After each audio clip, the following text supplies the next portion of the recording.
Hello, Catherine Foley here, and I'm going to read today from my book Beyond the Breakwater Memories of Home. And today's chapter is 54, Haworth. The village of Haworth in West Yorkshire lived up to all my expectations. It was darkly Gothic. The main street, cobbled and steep, ran wet with runnels of rain. The houses were dour and tall, arching over us like watchful guardians. I was inspired to take a trip to Haworth in 2006 after seeing Bronte, a powerful play by Polly Teal in Dublin's Project Theatre. I wanted to see the village, the moors and the parsonage where this family of such creativity and genius had grown up.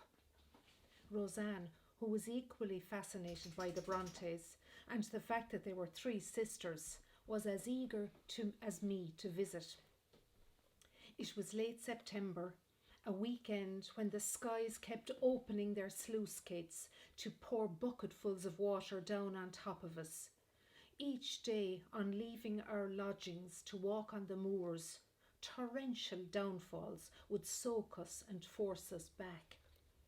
Still, we were determined to reach the ruined farmhouse, Top Withens, which is believed to be the place that inspired Emily Bronte when she wrote Wuthering Heights.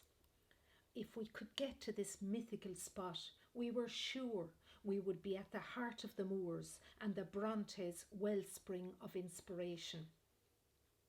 The farm is about 4 miles walk from Haworth along a path that crosses over fields, stiles and peaty fenland. As RoseAnn and I set out on our first attempt, sheep stared vacantly at us. Hawks flew up suddenly out of the heather, and we slipped on stones covered in moss under our feet. On this first attempt, we misgauged the amount of time the hike would take. We could see the deserted homestead, dark and forbidding, seemingly close on the horizon. But before we realised it, shadows were lengthening over the marshy ground, and we knew we'd have to turn back. The next day it rained, and a visit to Hatchard and Daughters, booksellers on Haworth's main street, was the highlight of our morning. A bell rang as we opened the door, and a young woman behind the counter smiled at us in welcome. Within minutes we were happily engrossed, and a kind of reverie descended on us as we browsed. My sister and I opened one volume after another, breathing in the musty smell of old books, losing ourselves in a range of titles and covers. The woman at the counter encouraged us to explore further. When the little bell over the door rang out again, all three of us looked up. A man in rain gear put one foot inside the threshold and asked, "Do you have a copy of Mein Kampf?" We looked to the twinkling bookseller and wondered what she would say. "No," she said. The man pulled the door shut with a rattle and was gone. "Emily Bronte would turn in her grave," said the bookseller. I found the last of Mrs. Gaskell's 7 volumes on the life and works of Charlotte Bronte and her sisters in that shop. The hardback includes portraits and illustrations, and a facsimile of the title page of the first edition, as it was when it was published in 1857.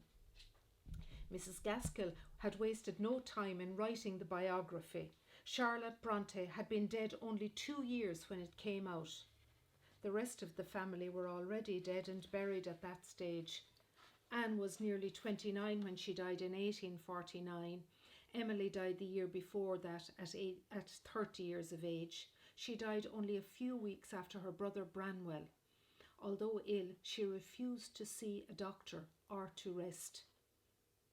We wandered by the parsonage and the church, passing the Black Bull pub on our way, where Branwell drank himself into an early grave. His father slept with him in the final weeks, hoping to nurse him back to health, but the self-destructive drinking had caused too much damage. The bleakness of the place, the cold and damp of the stone, and the loneliness and isolation of the spot left us grieving for each of the Brontes. The way the light bounced off rain-drenched stone and slate made us emotional, and we dreamed about each of them, devouring all the books we could find about them. When we visited the parsonage itself, we saw their little cave-like rooms and their narrow beds. Their voices seemed to echo off the walls. We saw the room where they sat to sew and write, and the black sofa where it is thought Emily died. Their books are laid out under glass, as is the magnifying glass which was used by their father, Patrick Bronte, in his little room across the hallway. Upstairs we glimpsed the girls' tiny dresses, combs and lace bonnets. On our last day, a Sunday, the sky was high and clear. We had passed the stone seat where Emily used to sit when it began to rain. We marched on, squelching over the stiles. Then the heavens opened, but still we soldiered on, wanting to endure the cold and wet in memory of the three writers. But finally, when lightning struck, and with the water running down our backs and into our shoes, we had to turn back. We waved goodbye to Top Withens, glowering at us in the distance, almost within touching distance. We went home, thinking how easy it must have been to catch a bad cold in the 1840s, and how that could quite possibly have developed into pneumonia and an early death. We consoled ourselves with the fact that we'd truly tasted the full Bronte experience. So that's all for today. Thanks for listening. Talk to you tomorrow. Bye.